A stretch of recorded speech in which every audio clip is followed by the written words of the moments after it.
નમસ્કાર, news for ઇન્ડિયામાં આપનું સ્વાગત છે. હું હિમાની આપની સાથે. તો નજર કરીએ આજના ટોપ 10 સમાચાર પર.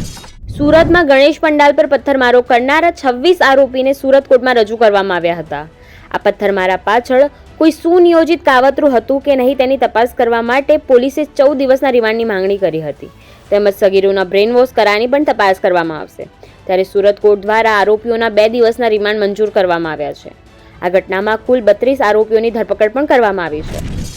ગુજરાતના અનેક વિસ્તારોમાં મેઘરાજાએ ધબધબાટી બોલાવી છે. ત્યારે નર્મદાના ગરુડેશ્વરમાં ધોધમાર વરસાદ ખાબકતા જળબંબાકારની સ્થિતિ સર્જાઈ છે. લીમખેતર ગામની ખાડીમાં પાણી આવી જતા લોકોને હાલાકીનો સામનો કરવો પડ્યો છે. ખાડીમાં પાણી ફરી વળતા 3 ગામના સંપર્ક પણ તૂટ્યા છે.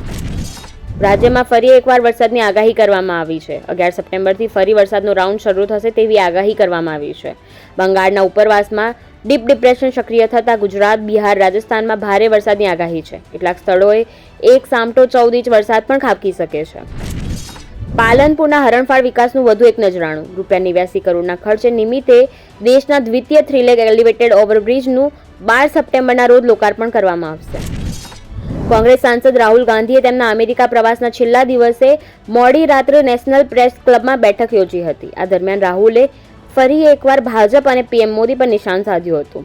યુએસમાં રાહુલે કહ્યું, ચીન સામે મોદી ફેલ છે. ચીને લદ્દાખમાં દિલ્હી જેટલી જમીન હડપી લીધી તો પણ મોદી ચૂપ છે. મોદી કશું બોલ્યા નથી. ભારતે આવા દિવસો પહેલા ક્યારેય જોયા નથી. 9 ઓગસ્ટે કોલકાતાની આરજીકર મેડિકલ કોલેજ અને હોસ્પિટલમાં ટ્રેની ડોક્ટરના રેપ અને હત્યા કેસમાં ડોક્ટરો વિરોધમાં છે. જુનિયર ડોક્ટરોની હડતાલ હાલ પણ યથાવત છે. સુપ્રીમ કોર્ટના આદેશ સામે તબીબો મક્કમ છે. જુનિયર ડોક્ટરોનું કહેવું છે કે લેડી ડોક્ટરને હજુ સુધી ન્યાય નથી મળ્યો, એટલે અમે કામ નહીં કરીએ. મણિપુરમાં સતત બીજા દિવસે હિંસક પ્રદર્શન. રાજભવન જઈ રહેલા વિદ્યાર્થીઓનું સુરક્ષા દળો સાથે ઘર્ષણ થયું હતું. આ દરમિયાન પ્રદર્શન કરી રહેલા વિદ્યાર્થીઓએ સુરક્ષા દળો પર પથ્થરમારો પણ કર્યો હતો, જેના જવાબમાં ટીયર ગેસના સેલ છોડવામાં આવ્યા હતા. ટ્રેનને પાટા પરથી ઉતારી દેવાનું ફરી એકવાર ષડયંત્ર. દેશમાં 3 મહિનામાં 9મી ઘટના સામે આવી. રાજસ્થાનના અજમેરના લામાના ગામમાં રેલવે ટ્રેક પર 2 જગ્યાએ મૂકેલા સિમેન્ટના બ્લોક મળ્યા હતા. ફુલેરાથી અમદાવાદ જઈ રહેલી માલગાડી તેની સાથે ટકરાઈ હતી.